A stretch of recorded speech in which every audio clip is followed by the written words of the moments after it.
So thank everyone for joining us this evening for Tefra ICA's Art School and Career Panel Series. This is the first discussion panel of this year, and we will be focusing on fine art practices. Our three panelists, who I will introduce momentarily, will answer a series of questions about the application process to art schools, specific questions regarding art school portfolios, and provide tips on pursuing a career in the fine art field. After the panel discussion, we will open it up to a Q&A session with those in the audience.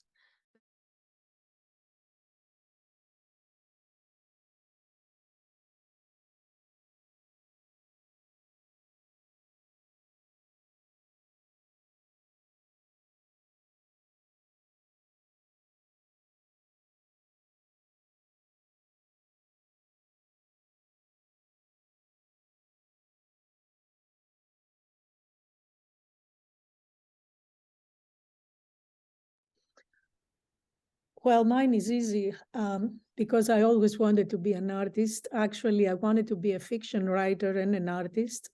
But my grandmother said, you can't hold two watermelons under the same arm. I decided to become an artist. And since I was a little girl, and I'm now a frustrated writer. I like that saying, Marie. I'm going to have to remember that.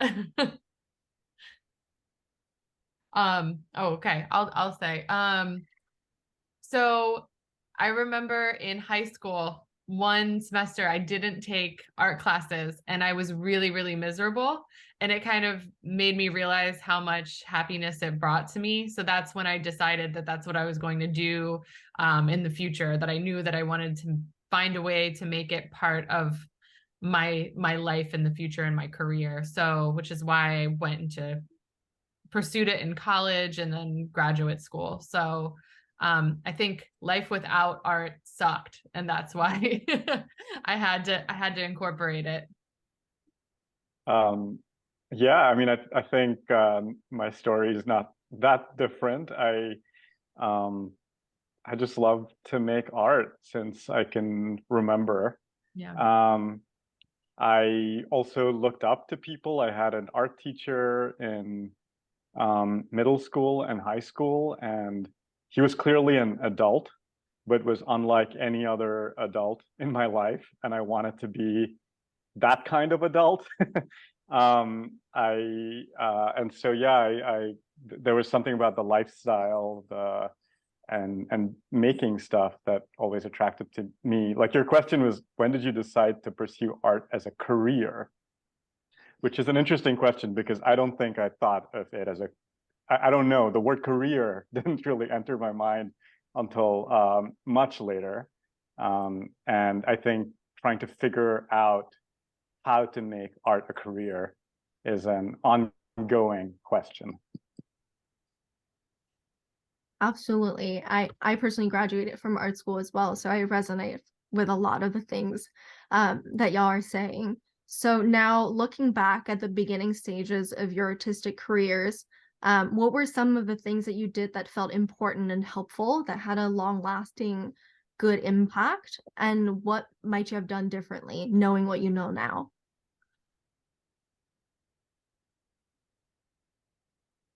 Shall I Big start? question, Em. Shall we take? I can tackle it.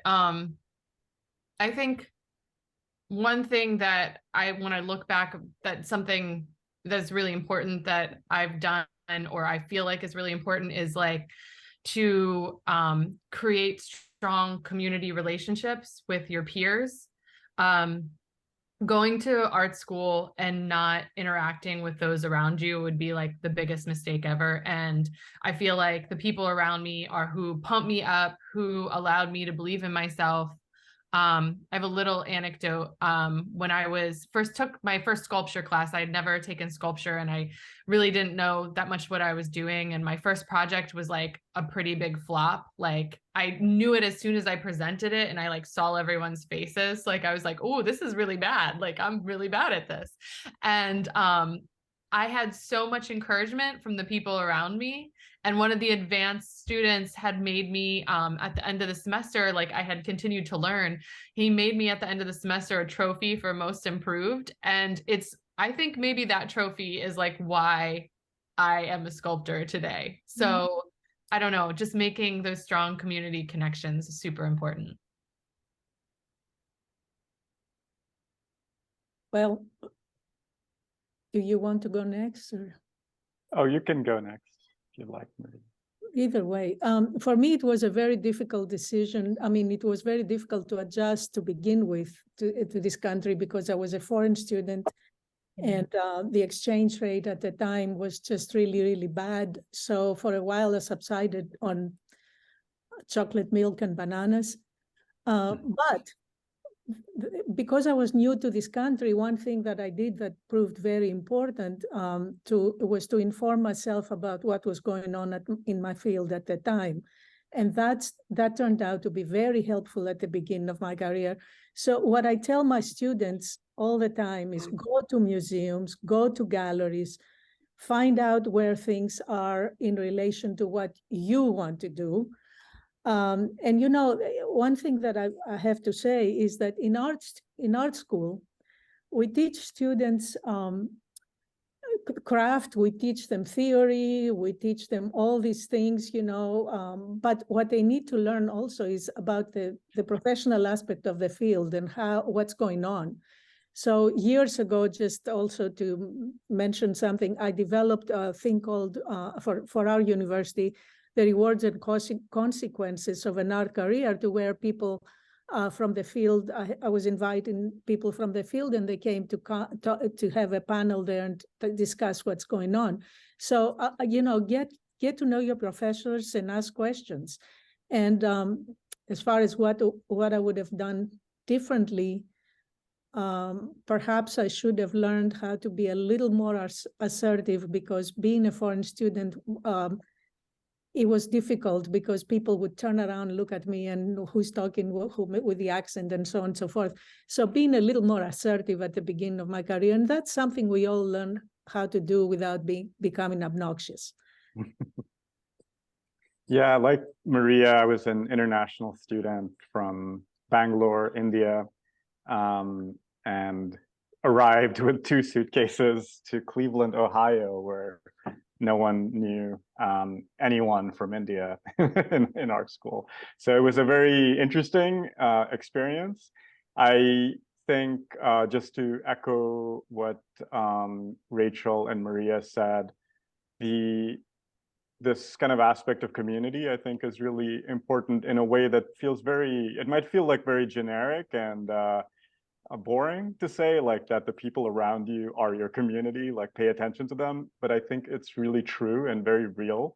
The people around you are the people who are going to grow into the world with you. They're going to be the artists and the curators and the writers who are going to be, you know, finding their footing with you. And so to build those communities is really important, to approach the world with enthusiasm and curiosity, I think. I arrived in Cleveland and a lot of students were like, "You're from India? Why did you come to Cleveland?" And I, you know, I was there and I loved it. I loved it. I went to the museums, I went to the orchestra, I sucked in every little thing that I could. I sought out the professors and students that I wanted to learn from, and really tried to build this community from there. And same with Shifter, the publication I started right out of undergrad. It was another way to start things that don't already exist. I always tell students, don't wait for the art world to give you opportunities, create the opportunities yourself. And thinking about you at this moment, you're high school students perhaps thinking about whether or not to go to art school. perhaps your parents are asking you like why you want to do fine arts, why wouldn't you want to do design or anything else, as my Indian parents were certainly asking me. And I think that's where it's important for you to trust your gut, trust the thing that feels really right for you, if it feels really right for you, and follow it. To N's question about like what mistakes maybe what things do you wish you did differently? I really think that like that's an unfair question, because you set off on a path, and the bad things that happen sometimes lead to good things, and there's really no way of parsing them out. And I think you just have to sort of go on that journey, and trust yourself. Don't submit a portfolio that you feel some faculty somewhere is going to like, and that's why you're making it. Don't make that portfolio. Make a portfolio that you're excited about, and continue to do that throughout your career. Like, try to do the thing that you're excited about, and people will be excited with you because they'll see that, enthusiasm and energy in what you make. Oh, I think that's really great advice, to just follow your heart and not try to maybe impress a specific person. I think that's great. And this actually segues very nicely into the next question, which is, in your experience, what is something that art school students generally don't do enough of?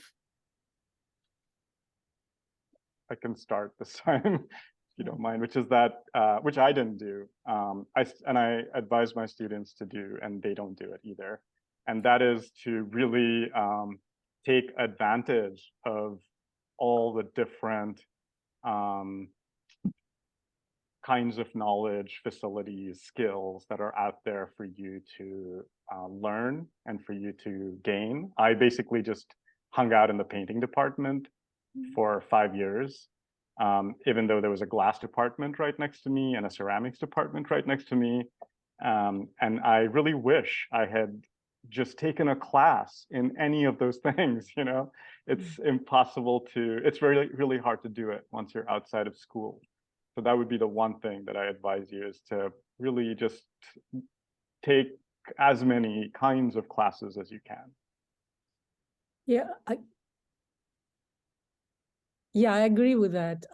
I think that you need to get informed as much as you can, and the world is not waiting. Sometimes students think that, the world is waiting for them out there, and that it's going to be the sky will open up. It's not going to happen like that. It's a tough field.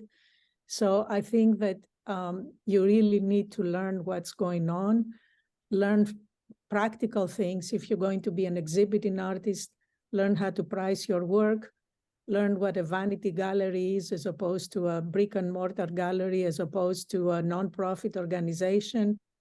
Get some experience in the area where you want to concentrate or what you're interested in, like an internship or some volunteering or something like that in a gallery that will help your CV, because you will need to start building your CV. Even if you are just going to be an undergraduate student, and especially if you're going to go to graduate school, be realistic and methodical about building up your career, because you need to learn as much as you can, simply because the profession is changing, and it's changed so much from when I was a student. So as far as what you don't do enough, same thing as I said before. You need to learn. And the thing about it is that I'm as a mixed media artist and as a professor, I'm not a purist. By that I mean, you need to find your niche, and you need to find who you are and who you want to be, whether you want to be an exhibiting artist or whether you want to go teach. We have students who go to graduate school in art education, or whether you want. I have another student who graduated and left and went upstate New York and is a farmer now and is getting commissions to do work. You know, you need to find who you want to be and focus on that. You know, we're all very different, and the field is very, very diverse right now. So you need to be diligent and, you know, be methodical about building up your career. And career is about, you know, your calling, shall we say. No. Yeah, I completely agree with both what Maria and both said. I would have never ended up doing the things that I did if I didn't explore lots of different avenues. So I think the only thing I would really add that I would wish students would do more of is just take risks. Like, I have to convince, I think that's also the professor's job, is to make them feel safe enough to do so. But as much as you can give yourself this permission from the jump, the better. Like, take risks. That's why you go to school, because you're there in this supportive community where you can do crazy things and see where it lands. But if you don't push it far enough, you're never going to know how, you know, where the right spot is for you. Yeah. Yeah, absolutely. Thanks everyone for that. I feel like a lot of those things, a lot of those advice are things that I find valuable as well. So thank you. And moving on, do you have any advice for students who are transitioning out of this supportive community that Rachel just talked about? Do we have advice for students who are soon anticipating graduation? Can I start? Because I have a lot. If you're anticipating graduation, you need to get a good artist statement. We are visual artists. We don't like statements. I don't like them myself, but it's very important to learn how to do that and to do it right. For instance, even graduate students, you know, whom I've worked with extensively, don't really feel comfortable writing. And they're saying things like, for instance, I am trying to do this. You're not trying. Don't say I'm trying. You're not trying. You're doing it, because that doesn't sound good, you know, that you're trying. So let the reviewer or the public or whatever tell you whether you've done it or not. So make a concrete, to the point statement. And the second thing about the artist statement, make it short. You know, nobody wants to read pages and pages. The second thing is, make sure you have a good CV. Make sure that you include everything. Again, the portfolio, you have to have a solid portfolio, you know, and one thing that I found out when I review portfolios is, just because you like something doesn't mean it's your best work. You know, like, don't include something from drawing one because your teacher, your professor said, or your teacher said this is a great thing to, you know, not very nice. If it doesn't work, it doesn't work. So it's a nice, you have to focus and make a very, very good portfolio. I guess what I said before also, you know, like, decide who you want to be in the field and follow that. And if you're planning on going to graduate school, make sure you find out what the graduate schools you're applying to want, because they're not all the same. You know, I applied to painting at the Maryland Institute of Art, MICA, and, you know, that was a different focus. It's an art school. The university is different. You know, the VCU, the Virginia, what is it called? Virginia Commonwealth University is focusing more on sculpture and so on and so forth. So you need to do the research and find out who to apply to if you're going to go to graduate school. So I guess that's all. Okay, I'll jump in. So I feel like what you can ask yourself coming out with a degree, graduating, or anticipating graduation, is like, ask yourself what you want your life to look like. So maybe you don't have something specific in mind, like, I want to be, you know, this gallery represented painter, or I want to be an animator for Disney. You know, maybe it's like what you want your life to kind of feel like and look like when you're older. And if you say, well, I really see myself on a private yacht, like there's certain maybe avenues that you could go with a creative, with creativity to get there, but it's very specific, right? You might need to know the right people and go some Jeff Koons route. But if you see yourself maybe having like a modest income with a family and a retirement, maybe thinking about like public school education or something. So I would like kind of think about how you envision your life, like, or if you see yourself just traveling, like not staying in one place, what are the things that you could do to kind of move yourself toward that goal? I had a mentor that basically was like, what do you want your life to look like at 90? Like if you live there, like what does it look like? And then you can figure out all the different steps between to get there. So it's kind of like a clinical way of thinking about your future, but I think it kind of helps you bring some clarity to something that can feel like really nebulous. And also when we know that the creative field is constantly changing and morphing, if you kind of just have this general feeling about some real life goals that you want things to look like, that can help give you some more clarity, if that makes sense. All right, yeah, I'm done. Yeah, I'll probably just pick up on like two things that that you both just mentioned. One is, I think, and this is going back to this question of what is an art career? And I think, and the reason I think it's actually like a very personal question is that it's a question of like, how do you put together a set of things in your life that allow you to make art, that allow you to do the things that you're interested, that allow you to pay your rent. And oftentimes those are not all the same thing. And when I first moved to New York for graduate school, I was at an age when the way I thought about it was like, I just need to find a job to pay my rent and make art. And about 10 years into that way of thinking, I realized that this thing that I was doing as my job was like a major part of my life, and I had to figure it out. I couldn't just do any job and be making art on the side, because that job was a part of my art career. And so that's when I shifted into teaching, because that was something I also enjoyed doing, and that fed back into my art practice in my studio. It's not what everyone wants to do, but I think you have to figure out what those parts are. And that's important. The other thing, which is to sort of touch on what Maria mentioned about building a portfolio, building writing, building a kind of packet that is clear, that's professional, that's comprehensible to someone other than you. One of the important ways that you do that is, and this is something that Rachel mentioned, you find a mentor.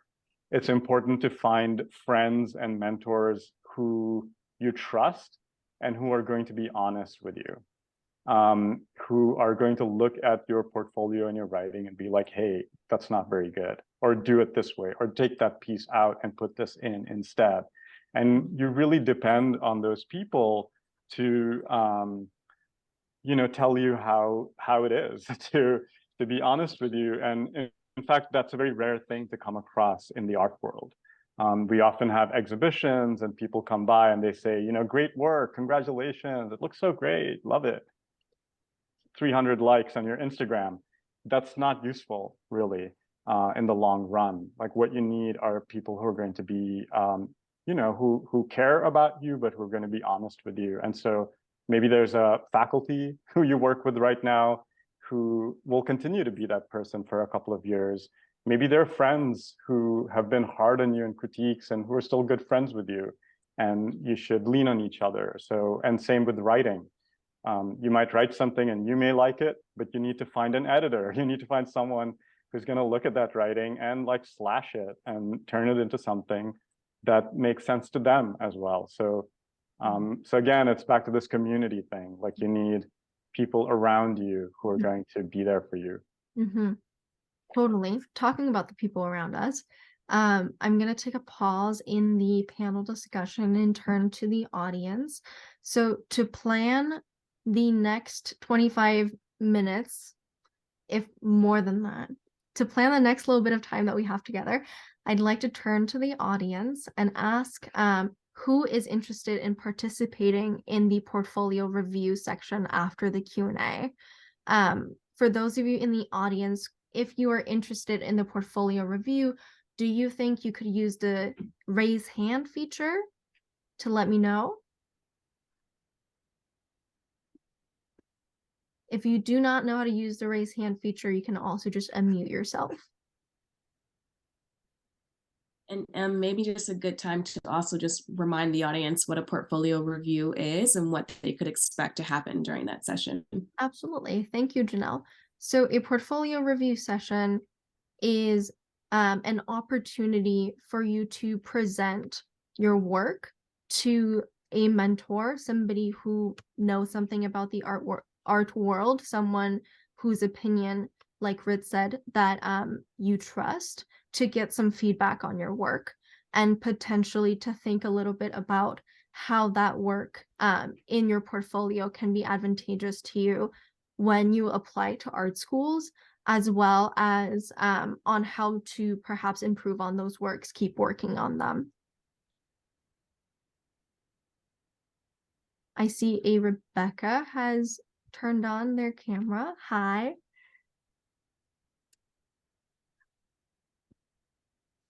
Okay, if I'm going to move on, if you're interested in portfolio review, you could also just leave a note in the chat box and I will definitely pick up on it. But until then, we will move on with the panel discussion. So the next question, we had just talked about students who are anticipating graduation. Now to shift the timeline back a little bit, to talk about the art school application process. Could each one of our panelists just briefly talk about what your experience is with the art school application process as a professor?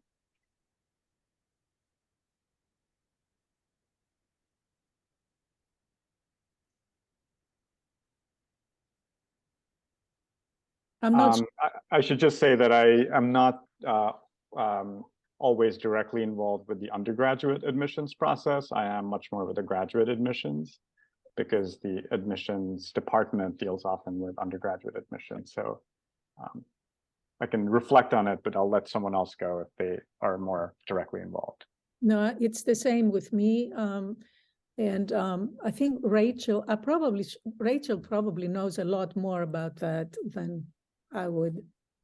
You know what? It's really funny because we're at a funny point at Mason, but in the past, we've required a portfolio review and we've had, we were a part of national portfolio days where you would go to different schools and I would go and, go to Philadelphia or go to Richmond, represent Mason. People would come to the booth and then get feedback on their portfolios so that they could best prepare for when they applied to the university. However, we have made a bold move in the past year or so.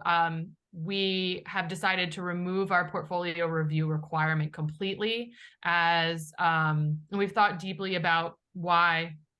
And the reasoning is that we see the kind of portfolio review as another form of gatekeeping when students, if they're good enough to be accepted to George Mason University, we don't see why at the School of Art we would need the extra portfolio review. If we say, if you want to be an artist, we will teach you. So in 2023, fall 2023, starting from then forward, we will no longer require the portfolio review. Mm-hmm. However, I will say that getting a collection of your work and getting feedback on it is always helpful, even if you are applying to a school who has decided to lift their portfolio view requirement. It's always great to get somebody's eyes on what you're doing and kind of help you see things that you couldn't see yourself. So I would familiarize yourself with what schools you're interested in applying to and what they're actually requiring. And then if you can, there's probably a national portfolio review in your area that you can go to, and you could speak to, 20 schools at once if you go to that event. You get free swag, stickers, cups. Rachel, thank you for bringing up National Portfolio Day. I definitely remember going to them back when I was applying to schools. That sort of goes into my next question, which is, how would you suggest applicants seek advice when putting together their portfolios? And Rachel, maybe you can talk a little bit more about National Portfolio Day or open it up. I think if you are, one thing that I tell prospective students, high school students, kind of create a list of their top schools, right? You can pick a couple, depending on how many applications you want to put in, how many fees you want to pay, but maybe put a couple pie in the sky schools, some middle range, and then some maybe sure things. So have a variety. But for those schools that maybe you're like dead set on, I remember when I was in high school, I was like dead set on going to the school in Vermont where my best friend was going to go, and the whole thing like totally fell through, and my whole plan combusted, and I had only applied to one school and had to quickly decide on an in-state school that I could actually afford last minute. So don't, learn from my mistakes and choose the places that you want to apply to, find out their requirements, and then prepare yourself for that ahead of time. And then what I would do is call somebody, the admissions person, the academic advisor, say, what can I do to prepare myself? There's so many people at the school who are willing and ready and have all the answers for you. And you don't have to sit there and wonder, am I doing the right thing? Or is my portfolio, is this exactly what they want? Give yourself the best opportunity by just making sure you reach out to folks and see if you're doing it the correct way. Yeah, I agree with that. You need to ask your teachers or ask other people, as we said before, and we can't reiterate that enough, that you need to, your most favorite pieces are not necessarily the best ones. So you do need mentoring or advice or something like we said before. And one thing that I wanted to add to this is if you're going to be asked to submit a portfolio digitally, make sure you take a good image that's not crooked or anything like that against a blank background. Because once, I'll never forget, we had an application, this of course was for graduate school, but it showed, it doesn't matter, but it showed a painting leaning against a tree. And we thought, wow, this is really cool, and until one of us realized that the tree was a real tree, and what was really submitted here was the painting that was leaning against the tree. So that just did that applicant in. So, make good digital images that look perfectly clear and straight and so on and so forth. And I'm not going to go into the graduate school application process because it's a very different type of process unless anybody is applying to graduate school. So, yeah, I just wanted to extend like one part of the answer, which is about financial questions. I think it's really important to think through that aspect of your education. I'm sure all of you are. Because of course, doing fine arts is a kind of risky, let's say, career path. It's not, or let me put it a different way. It's not a straightforward career path. It's not like there's a specific job waiting for you at the end of it. So, if you're committed to it, if you want to do it, also be very conscious about what you feel comfortable in terms of coming out of school with, in terms of debt. Also, keep in mind that there are a lot of schools that appear to kind of be out of reach that actually have very good financial resources. And I think of Williams College or Yale, or, you know, places that might seem, which are very competitive and very difficult to get into, and might seem like they have very high price tags, but they actually have huge amounts of financial aid, or they're need blind. And if you get in, they pay for you.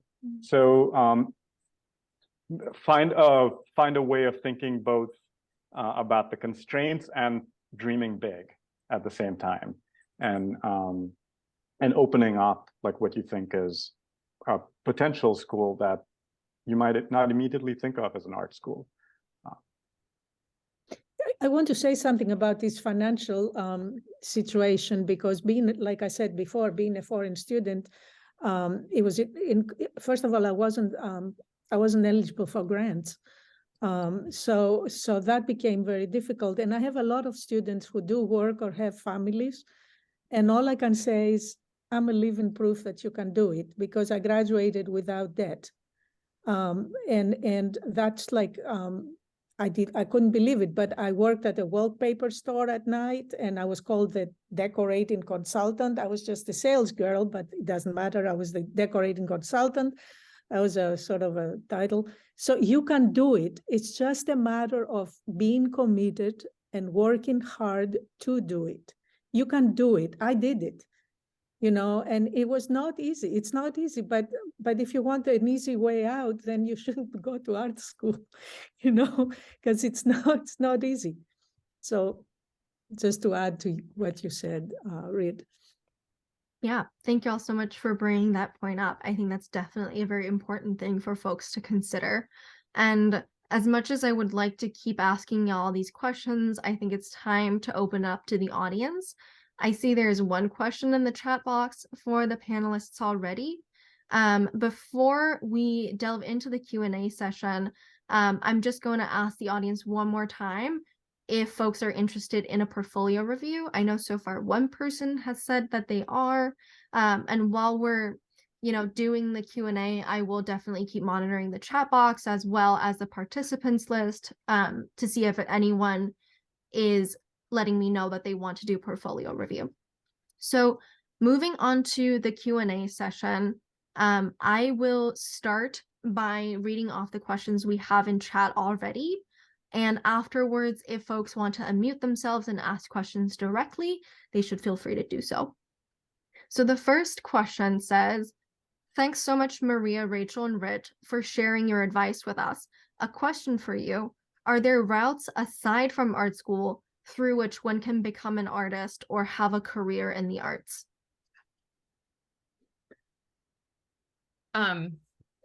I mean, anyone can decide that they want to become an artist. It's hard. This is always hard for me because I went the art school route. And so many of my peers have also, but of course, you know, of course there are examples of this, but I think that you have to really kind of have a focus of what you want to achieve, and then where you might need to situate yourself in order to get the feedback that you need. Because one thing that we've been saying over and over again is how much community, how much mentorship, how much peers make a difference in your success. And I think if you can create that kind of atmosphere for yourself, that absolutely you could do that without art school. There's no reason why not. But the built-in community and mentorship is like really what is the experience of going to school and why that helps you grow as an artist. Some people can do that independently, but I think it's a little more difficult, but absolutely I think it's possible.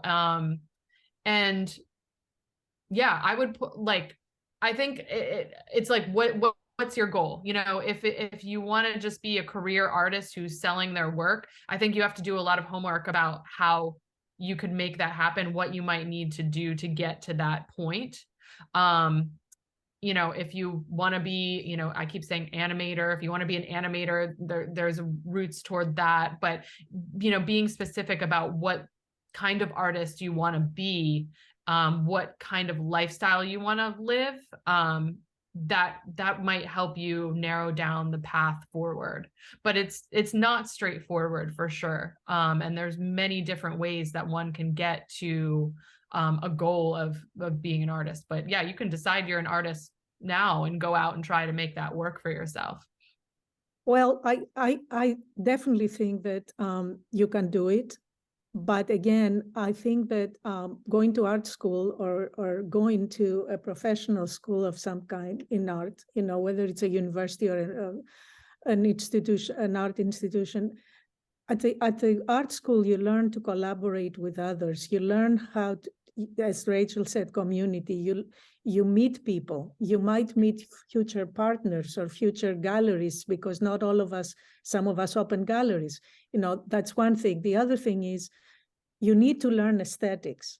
You need to learn, art history. You need to find out what is going on in the field now, what went on.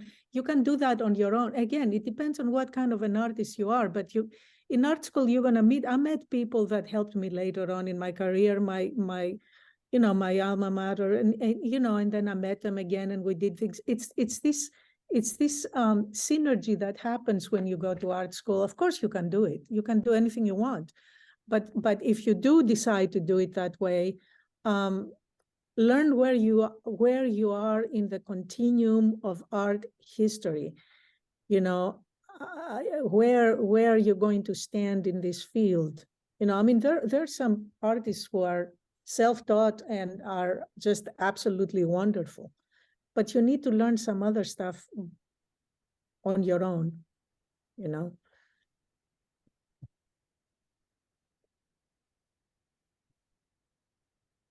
Right, you don't have any thoughts about this? Oh, you're muted. No, I said I agree with what's been said. I mean, I think like the basic point being that art is a profession with a history, with like a critical discourse. It's not simply about making things that look nice, right? Like, so I think entering into the field requires a certain kind of commitment and a certain kind of you have to learn things to get to a point where you're engaged with the field, and not anyone can make things. That's true, but I would argue that to be an interesting, a critically kind of relevant artist, you need to engage with with aesthetics, with the histories, the multiple histories of art, and figure out how you are working in relation to it. And so you don't have, I agree that yes, you don't necessarily have to go to art school to do that, but it's certainly like an easy way to get a lot of that in one place. I saw a question about graduate school in the chat, and I just wanted to say that we've had so many students at Parsons who have not done an undergraduate in fine arts, but have then come to graduate school in fine arts. And some of those students are like the most interesting students I've worked with. And again, there have been people who have built a kind of, who have developed a practice on their own outside of art school, but having that intense sort of 2 years of art education, learning about art history, having professional artists look at your work, give you feedback, and push you, really sort of helps you mature in your practice very quickly. I have to say, I'm sorry. Go ahead. I have to say that I haven't encountered that. The universities I have taught for, people had an undergraduate degree in art, hopefully a BFA as opposed to a BA. That's one thing that is more, carries more weight, whether you like it or not, and so myself, I had a BA, and then I took courses after I graduated just to get a BFA, to get to the BFA level, because I wanted to get into Hofburger. And I knew that, at the Maryland Institute, I knew that they only take 4 or 5 people. And so I had to, so I haven't encountered that. But the universities I've taught for, with regards to the graduate school application, we have wanted to see some sort of an individual voice. In other words, by the time you graduate from undergraduate school, you sort of have to have developed some sort of focus. You know, we don't want to see a little bit of this and a little bit of that. We have not accepted many students who do that. So you do have to have some sort of a focus. And, you know, you have to, and I have to say, once you get accepted, that doesn't mean that you have to follow that focus. I had a student who was admitted in painting. She's a wonderful painter, but right now she got a teaching appointment as a professor at a university doing animation and painting, of course, because she can shoot in more than one directions. But she shifted to animation and painting. Myself, I was admitted as a painter to Hofberger, but I became a mixed media artist, and my teachers totally encouraged me. But once you apply, you have to have some sort of a focus on your portfolio, but that doesn't mean that you will not be exposed to new ideas and new ways of thinking and so on and so forth, and change your focus. I'm not sure if I'm answering your questions. If you have, you know, something more specific, I'm glad to address it. Yeah, I think for the sake of time, we will have to now move on to the breakout portion of this program. And before we do that, since I know that most of us will be leaving, I would like to deliver the closing remarks while everyone is still here. So before we move on to the portfolio review portion of the evening, I would like to thank Rachel, Maria, and Shrestha for joining us this evening as panelists. I think you gave us some fantastic advice today. I would also like to thank everyone who joined us today as an audience. I hope this discussion was helpful to you as you begin your career in the arts field or continue it. If you would like to revisit anything we went over today, this program has been recorded and it will be available on Tefra ICA's website soon. Part 2 of the Art School and Career Panel Series discussion will focus on art history, art education, and art management. It'll take place on Thursday, December 1st at 6 p.m. We'll be sending you all a post-program follow-up email later this week, where we will be including details of this event, as well as details on 2 other upcoming public programs at Tefra ICA as well. Again, thank you everyone for joining us today. Please stay connected with us on social media at Tefra ICA and sign up for our newsletter to stay up to date on everything Tefra ICA related. For those of you who are staying for the portfolio review, Janelle will be opening the breakout rooms now. So far, I think that is just Vikas and Rit. We'll be closing the breakout room in 10 minutes. And for the rest of you, I hope y'all have a wonderful evening. And I'm going to let everyone go. Thanks again. Nice to meet you all. Thank you. Thanks, everyone. Bye. Bye.